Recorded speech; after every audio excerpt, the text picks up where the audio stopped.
आपके पास लिखित था, हार्ड कॉपी था, उसको भी अगर आप रिवीजन करके नहीं आए हैं और 4 मिनट बोलने में आप 5 बार लड़खड़ा जा रहे हैं, मतलब हर 30-40 सेकंड पर आप एक बार गड़बड़ा जा रहे हैं, तो वो चीज़ नोटिस होगी। और नोटिस इसलिए होगी क्योंकि आप बिहार में नेता प्रतिपक्ष हैं और खुद को सीएम कैंडिडेट मान कर बैठे हुए हैं। कि उनका जो स्क्रिप्ट लिखा गया, पहली तो गलती तेजस्वी यादव से हुई कि उन्होंने देख कर पढ़ा। नेता कभी देखकर अगर पढ़ेगा तो वो नेता बन ही नहीं सकता है। दिल्ली पब्लिक स्कूल अपने समय का सबसे महंगा, पटना का और दिल्ली का भी सबसे महंगा, और बहुत एलीट क्लास के बच्चे वहां पढ़ते थे। हिंदी उनकी कमजोर होनी नैसर्गिक है। क्लिष्ट हिंदी के शब्द को लिखा गया और बहुत भी नहीं था। अगर उसको 2-4-5 बार तेजस्वी यादव पहले पूर्व में पढ़ लिए होते तो नहीं लड़खड़ाते। यही कारण है कि चिराग पासवान एक बहुत रेलेवेंट फैक्टर बिहार के पॉलिटिक्स में बन जाते हैं। उनके पास तेजस्वी जितना जनाधार नहीं है, जनाधार है उनके पास भी, लेकिन इतना बड़ा जनाधार नहीं है। लेकिन बोलने में, चलने में, हर तरह से आप देखिए तो एक जो व्यक्तित्व होता है उसमें चिराग पासवान तेजस्वी से बहुत आगे हैं। इतिहास में पहली बार किसी विधानसभा के कार्यक्रम में पीएम मोदी पटना पहुंचे थे। उसके बाद सबकी नजर इस बात पर टिकी थी कि नीतीश कुमार क्या कुछ कहते हैं और नेता प्रतिपक्ष तेजस्वी यादव क्या कुछ कहते हैं, सबको इंतजार था। लेकिन जब वो भाषण दे रहे थे तो अपने भाषण में इस तरह अटके कि वो सुर्खियां बन गई। वो क्यों अटके, क्या वजह रही, इस मसले पर हम बात करेंगे। उदित जी, कल सबकी नज़र टिकी थी पहली बात इस पर कि मोदी जी और नीतीश कुमार का अभाव क्या रहता है, दूसरा कि नेता प्रतिपक्ष तेजस्वी यादव है, इतने बड़े मंच पर होंगे, क्या कुछ कहेंगे, बाँह चढ़ाकर जो है वो बयान देते हैं, कॉन्फिडेंट दिखते हैं। लेकिन क्या हुआ उस दिन जो बिल्कुल ही असहज दिखे मंच पर? देखिए, नीतीश कुमार से आपने चर्चा की शुरुआत की है, तो वह नीतीश कुमार एक बहुत मंझे हुए नेता है। आप कल का ही उनका भाषण देखिए, वो पन्ना देकर पढ़े नहीं हैं, कॉन्फिडेंस में बात किए हैं। और एक जो बड़ा बढ़िया उनका और पीएम का तालमेल दिखा, जिसको फोटो भी काफ़ी वायरल है, कि वो कुछ बोल रहे हैं तो उस पर रिएक्ट कर रहे हैं पीएम नरेंद्र मोदी। तो एक मंझे हुए नेता हैं, और मंझे हुए नेता क्या खुद को भाई प्रतिद्वंदी भी मानते हैं नरेंद्र मोदी का, तो उसी लहजे में पेश भी आए। कल वृक्ष लगाया गया विधानसभा में और काफ़ी अच्छी तस्वीरें सामने आई। और इससे एक बात और भी साफ हो गया कि बिहार में एनडीए जो है वो शायद इंटैक्ट है, और इसी का असर पड़ा तेजस्वी यादव पर। अभी तक जो चर्चाएं लगातार चल रही थी कि आज सरकार गिरेगी, कल सरकार गिरेगी, नहीं बन रहा है, बीजेपी जेडीयू में तकरार है, कल तो सब पूर्ण विराम लग गया। जेडीयू के जितने प्रवक्ता, निखिल आनंद हों, अरविंद निषाद हों या अभिषेक झा हों, ये तमाम लोग जो कभी कभी बीजेपी के खिलाफ आग उगल देते हैं, कल सब लोग पूरा एनडीए एक है, एनडीए इंटैक्ट है डाले हैं फेसबुक पर पोस्ट। सभी लोग मेरे मित्र सूची में हैं, सब लोग आप पोस्ट खोल कर देख लीजिए फेसबुक पर। बीजेपी के लोग भी बहुत सॉफ्ट हो गए हैं जेडीयू के प्रति। तो ये जो असहजता हुई है तेजस्वी यादव के लिए, या आप कहिए महागठबंधन के लिए, लेकिन ये मूल फैक्टर नहीं है। ये भी एक कारण हो सकता है कि अचानक से देखे होंगे तेजस्वी यादव की इतना नज़दीकी है इन दोनों नेताओं के बीच, और दोनों बहुत बड़े नेता हैं देश के स्तर पर भी और बिहार के स्तर पर भी। नरेंद्र मोदी तो खैर प्रधानमंत्री ही हैं, तो वो तो अंतर्राष्ट्रीय नेता हैं, लेकिन नीतीश कुमार की एक्सेप्टेबिलिटी भी साउथ इंडिया से लेकर और पश्चिम बंगाल से लेकर और राजस्थान तक में है। एक बहुत क्रेडिबल फेस है एज ए सीएम, विकास पुरुष का नाम है इनकी जुड़ा हुआ है इनके साथ, तो उसके चलते असहज हो सकते हैं तेजस्वी यादव। लेकिन मूल कारण आप समझिए, देखिए उनका जो स्क्रिप्ट लिखा गया, पहली तो गलती तेजस्वी यादव से हुई कि उन्होंने देख कर पढ़ा। नेता कभी देख कर अगर पढ़ेगा तो वो नेता बन ही नहीं सकता है। और इसके सबसे बड़े उदाहरण खुद उनके पिताश्री लालू प्रसाद यादव रहे हैं। ऑन रिकॉर्ड जब से वो सीएम बने बिहार के 8 मार्च 1990, या उसके पहले सारण के सांसद भी रहे, छपरा, आप कभी भी उनका ऑन रिकॉर्ड उठाकर देख लीजिए, या पार्लियामेंट का ही भाषण हो, गांधी मैदान में सैकड़ों रैली किए हैं लालू प्रसाद यादव। एक भी भाषण उनका आप निकाल कर देख लीजिए जो वो देख कर पढ़े हो। देख कर पढ़ना छोड़िए भाई, मंच पे जाने के बाद तो कितना बार हुआ है कि उनको पता लगता था लालू प्रसाद यादव को कि अच्छा इस पर बोलना है, और उस पर वो आधा घंटा बोलते थे। और सिर्फ बोलते नहीं थे, सारे न्यूज़ चैनल उस समय नेशनल उनको कवरेज दे रहे हैं। और वो 1 लाख की भीड़ अगर गांधी मैदान में मतलब कलेक्ट हुई है, जुटी हुई है, तो पिन ड्रॉप साइलेंट रहता था। एकदम शांति से लोग सुनते थे कि लालू प्रसाद यादव क्या बोल रहे हैं। और जब चुटीले अंदाज में बोलते थे, मतलब मजाक के रूप में, मजाकिया रूप में, तो लोग मजे भी लेते थे। उनके पुत्र हैं तेजस्वी यादव, जो कल पेज देखकर पढ़ रहे थे। अब देखिए बेसिक डिफरेंस समझिए, डीपीएस के पढ़े हुए हैं ये। डीपीएस हम ही लोग के बैचमेट रहे हैं, 1-2 साल आगे पीछे होंगे तेजस्वी यादव। दिल्ली पब्लिक स्कूल अपने समय का सबसे महंगा, पटना का और दिल्ली का भी सबसे महंगा, और बहुत एलीट क्लास के बच्चे वहाँ पढ़ते थे। हिंदी उनकी कमजोर होनी नैसर्गिक है। हम लोग भाई ऐसे ऐसे पढ़े हैं, हमारी हिंदी भी उतनी मजबूत नहीं थी। वो पत्रकारिता में आया तो हमने मेहनत किया 2-4 साल, अखबारों को पढ़ा, किताबों को पढ़ा, तब हिंदी अब बोलने लायक हुई। समझिए, ये आईसीएसई और सीबीएसई के बच्चों का बेसिक प्रॉब्लम है हिंदी। तो उनके जो लोग पीआर कर रहे हैं उनको इस बात का आभास होना चाहिए था कि भाई तेजस्वी यादव जा रहे हैं और देश के प्रधानमंत्री, बिहार के मुख्यमंत्री, कई कैबिनेट मंत्री, 243 सारे विधायक, इन सब के बीच जब उनको बोलना है तो उसके लिए एक स्क्रिप्ट लिखे। इतने आप कह सकते हैं कि क्लिष्ट हिंदी के शब्द को लिखा गया और बहुत भी नहीं था। अगर उसको 2-4-5 बार तेजस्वी यादव पहले पूर्व में पढ़ लिए होते तो नहीं लड़खड़ाते, लेकिन अचानक उनके सामने स्क्रिप्ट आ गया।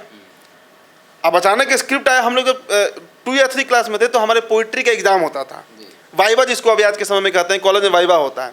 उस समय एक्सटर्नल जब आते थे तो हम याद हुआ किया गया पोयम भी जो था, कविता, वो हम भूल जाते थे। वही हाल कल तेजस्वी यादव का हुआ है। लेकिन देखिए, ये बहुत चर्चा का विषय नहीं होना चाहिए। चर्चा का विषय इसलिए भी नहीं होना चाहिए, चर्चा का विषय तो बन गया है भाई। एक लोग सोशल मीडिया पर डाल रहे हैं इसको। जो समर्थक है तेजस्वी यादव को, उनको अब समझ ही नहीं आ रहा है कि डिफेंड कैसे करें, और जो भाजपा का समर्थक है उनके हाथ में तुरुप का इक्का लग गया है। हम पार्टी के राष्ट्रीय प्रवक्ता दानिश रिजवान, उन्होंने कहा है कि तेज यादव डरपोक आदमी है, विपक्ष डरा हुआ है, बिहार की लोग इन जैसे डरपोक को नहीं चुनेगी। मतलब मजा लेना शुरू कर दिया है, पहले बीजेपी ने लिया और फिर हम पार्टी ने अब लिया। भाजपा के प्रवक्ता का भी आ रहा है बयान लगातार। निखिल मंडल जेडीयू प्रवक्ता ने कल शाम में लिखा है कि इसीलिए कहा जाता है कि पढ़ना लिखना जरूरी है। तो सभी पार्टियां मजा ले रही हैं जो एनडीए गठबंधन की है, बीजेपी हो, जेडीयू हो, हम हो, सभी लोग। और यही कारण है कि चिराग पासवान को प्रायोरिटी देना पड़ जाता है बिहार में। देखिए, चर्चा हम लोग इस पर कर रहे थे कि ये कोई बहुत बड़ा विषय नहीं है। हो सकता है कभी कभी भाई पीएम मोदी भी टेलीप्रॉम्प्टर से पढ़ते हैं, गड़बड़ा गए थे, तो ये हो जाता है। लेकिन टेलीप्रॉम्प्टर बंद हुआ इसलिए पीएम गड़बड़ाए। यहाँ तो आपके पास लिखित था, हार्ड कॉपी था, उसको भी अगर आप रिवीजन करके नहीं आए हैं और 4 मिनट बोलने में आप 5 बार लड़खड़ा जा रहे हैं, मतलब हर 30-40 सेकंड पर आप एक बार गड़बड़ा जा रहे हैं, तो वो चीज़ नोटिस होगी। और नोटिस इसलिए होगी क्योंकि आप बिहार में नेता प्रतिपक्ष हैं और खुद को सीएम कैंडिडेट मान कर बैठे हुए हैं। देखिए, अब इसको प्रायोरिटी, इससे ज़्यादा बड़ा प्रायोरिटी क्या है हम बताते हैं। आप पिछले 2 महीना का तेजस्वी यादव का ट्रैक रिकॉर्ड निकालिए, 2 महीना का सिर्फ निकालिए, उसका पहले का छोड़ दीजिए। पटना कब डूबा, चमकी बुखार कब आया, कब कोविड आया और ख़त्म हो गया, कई मुद्दे हैं, लेकिन आप उसको छोड़िए। उस समय तो ये फेलियर रहे ही हैं। आप पिछले 2 महीने का ट्रैक रिकॉर्ड निकाल कर देखिए। एक बयान उनका अगर आया हो नीतीश कुमार के खिलाफ, एक बयान जो बिहार के बीपीएससी पेपर आउट हुआ, भाई इससे बड़ा मामला नहीं हो सकता था बिहार में। स्टेट के जो तमाम अभ्यर्थी हैं लगातार प्रदर्शन कर रहे हैं। अभी भले इधर मगध में और भोजपुर साइड में सुखाड़ पड़ा हुआ है, गर्मी ज़्यादा है, लेकिन कोसी सीमांचल बह रहा है। तो तेजस्वी यादव का आप एक दौरा बताइए, एक बयान बताइए, एक ट्वीट बताइए पिछले 2 महीने में जो आपको लगा हो कि एक नेता प्रतिपक्ष होने के नाते या एक विधायक होने के ही नाते। राघोपुर से विधायक है ना, अभी राघोपुर का एक वीडियो आया है सामने जिसमें राघोपुर डूब चुका है और एक हाथी जो है, गजराज जो है, वो पानी में मतलब खुद को बचाने के लिए संघर्ष कर रहा है। वो वीडियो अभी आया है कुछ देर पहले। तो राघोपुर की इतनी बुरी स्थिति है। राघोपुर इनका विधानसभा क्षेत्र है, विधायक वहाँ से लगातार ये जीत रहे हैं। जब अपने विधानसभा का ये उद्धार नहीं कर पाए, जब ये बिहार के किसी भी प्रासंगिक मुद्दे पर बात नहीं कर पाए, तो भाई अब लीडर ऑफ अपोजिशन कैसे है? ये ज़्यादा रेलेवेंट टॉपिक होना चाहिए चर्चा के लिए। देखिए, नीतीश कुमार खुद को इस्टेब्लिश बिहार में कर चुके हैं। तीसरे नंबर की पार्टी होने के बावजूद वो सीएम है। पिछला बार उन्होंने सीएम की कुर्सी को लात मार दिया था, फिर भी सीएम है। पिछले बार उन्होंने यह भी कह दिया था कि ये मेरा अंतिम चुनाव है, लेकिन 25 में वो फिर लड़ेंगे, या हो सकता है कि 24 में ही पीएम के लिए लड़े। तो नीतीश कुमार के ऊपर क्रिटिसाइज करना या ना करना एक पत्रकार होने के नाते हमारा दायित्व है, क्योंकि वो उनके पास सत्ता है और हम सवाल उनसे करते भी रहते हैं। हर ज्वलंत मुद्दे पर हम सवाल करते हैं, लेकिन एक लीडर ऑफ अपोजिशन होने के नाते, वो भी बिहार जैसे बड़े स्टेट में जिनके पास मतलब आप कह सकते हैं कि 7-8 विधायक की कमी से ये सीएम नहीं है, और उसके बाद आप इतना इरेलेवेंट हो चुके हैं बिहार के पॉलिटिक्स में। एक हम कह तो रहे हैं कि 2 महीना में आप एक मुद्दा निकाल कर दिखा दीजिए जहां पर तेजस्वी यादव लगा हो कि बिहार के लिए कुछ बोल रहे हैं। तो कल का गड़बड़ाना कोई बहुत बड़ा बात नहीं है, नहीं रिवीजन करके गए थे। उसी पन्ने को अगर ये आधे घंटे 1 घंटे पहले 5-6 बार पढ़ लिए होते तो शायद नहीं गड़बड़ाते। या ये भी हो सकता है कि मैंने बताया ना, एक्सटर्नल आता था तो हम कविता भूल जाते थे, डर से नर्वस हो जाते थे। अब कुछ लोग इसमें लॉजिक दे रहे हैं कि उनके पिताजी का तबीयत खराब है। हो सकता है तबीयत तो खराब है लालू जी की, जल्द स्वस्थ हो जाए, हम भी ये कामना कर रहे हैं, लेकिन वो बहुत रेलेवेंट मुद्दा नहीं है। ये जबरदस्ती का तेजस्वी को डिफेंड किया जा रहा है और वही लोग कर रहे हैं जो अंधभक्त है। देखिए बिहार की राजनीति में, बिहार ही नहीं आप पूरे देश का कह लीजिए, हमारा जो मानस है ना, हमारा जो डीएनए है, हम अपने नेता को भगवान मान लेते हैं। कई लोगों से मैं मिला हूं जो नरेंद्र मोदी को ईश्वर का अवतार बताते हैं, जबकि है नहीं, लेकिन बताते हैं। कई लोग ऐसे हैं जो लालू प्रसाद यादव की पूजा करते हैं अपने घर में। मेरे 4-5 मित्र मनेर में हैं जो लालू प्रसाद यादव की जो तबीयत खराब थी तो 2 शाम उनके घर चूल्हा नहीं जला था। इतनी भक्ति है लोगों में, तो वो तो डिफेंड करेंगे ही करेंगे। तो उसके लिए डिफेंड करने में जैसे भाजपाई लोग कुछ भी बतियाते रहते हैं, उसी तरह ये लोग भी बात कर रहे हैं। कुछ लोग ये कह रहे हैं कि पीएम मोदी मंच पर मौजूद थे, इसलिए तेजस्वी यादव असहज हो गए। वही मैंने कहा ना, जब हम सेकंड या थर्ड स्टैंडर्ड में हुआ करते थे तो हमारे जब एक्सटर्नल आते थे, कोई बाहर से अगर टीचर आ गया या कोई दूसरे सीनियर क्लास के टीचर आ गया तो हम नर्वस हो जाते थे। ये भी एक कारण हो सकता है। विधानसभा में देखा गया, जब नीतीश कुमार सामने होते थे तो पूरा वहाँ पे चढ़ा के बोलते थे, और जैसे ही मंच पे पीएम मोदी चढ़े तो दिख रहा था कि थोड़ा डरे हुए हैं, सहमे हुए हैं। आप सोचिए क्या स्थिति होती होगी राहुल गांधी की। देखिए नरेंद्र मोदी को मैंने कभी देखा नहीं है, एक बार बस 2014 में मैंने पटना एयरपोर्ट पर देखा था। लेकिन नरेंद्र मोदी बहुत गंभीर इंसान है। गंभीर इंसान नीतीश कुमार भी हैं, लेकिन वो कहा जाता है ना कि हम और आप अगर साथ रह रहे हैं लगातार तो गंभीरता खत्म हो जाती है। तो तेजस्वी यादव नीतीश कुमार से लगातार मिलते हैं, बचपन में उनके साथ रहे हैं। भाई नीतीश कुमार और लालू प्रसाद यादव की क्या मतलब घनिष्ठता रही है बताने की जरूरत नहीं है। तो यही कारण है कि नीतीश कुमार के सामने वो थोड़े सहज हो जाते हैं। लेकिन ये बहुत बड़ा फैक्टर नहीं है, आप मानिए इस चीज़ को। अगर उनका स्क्रिप्ट वो पढ़ कर जाते तो इतना नहीं गलती होता। भाई आप ही किसी, अगर फ्रेंच में भी दिया जाए किसी स्क्रिप्ट को और आप उसको अगर 10 बार पढ़ लीजिएगा तो कहीं पर भी खड़े होइएगा तो उसको आप बोल लीजिएगा। कम से कम 4 मिनट में 5 बार आप गड़बड़ाइएगा नहीं।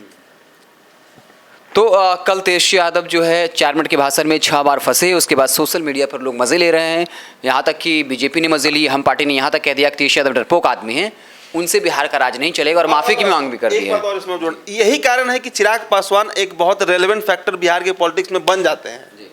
उनके पास तेजस्वी जितना जनाधार नहीं है, जनाधार है उनके पास भी, लेकिन इतना बड़ा जनाधार नहीं है। लेकिन बोलने में, चलने में, हर तरह से आप देखिए तो एक जो व्यक्तित्व होता है उसमें चिराग पासवान तेजस्वी से बहुत आगे हैं। कारण है कि बॉम्बे में रहे, बॉलीवुड में काम किए, फेल हुए लेकिन काम तो किए, तजुर्बा तो आया, एक्सपीरियंस लिया उन्होंने। और सबसे बड़ी बात कि चिराग पासवान पढ़े लिखे हैं। देखिए पढ़ाई लिखाई एक, अरे भाई लालू प्रसाद यादव पॉलिटिकल साइंस से एमए हैं, लॉ पास आउट हैं पटना यूनिवर्सिटी में। वो आदमी अब खुद अपने इंटरव्यू में उन्होंने बताया कि बचपन में वो भिखारी ठाकुर के विदेशिया उदेशिया नाटक जो होता था उस पर वो बजाबते एक्ट करते थे। तो उस आदमी का एक बहुत बड़ा स्फेयर रहा है, एक बहुत बड़ा डायमेंशन रहा है उस व्यक्ति के पर्सनैलिटी में। उसके दशांश में भी तेजस्वी यादव नहीं है। यही कारण है कि इनकी इतनी 3 साल का इनका मेहनत कल बर्बाद हो गया।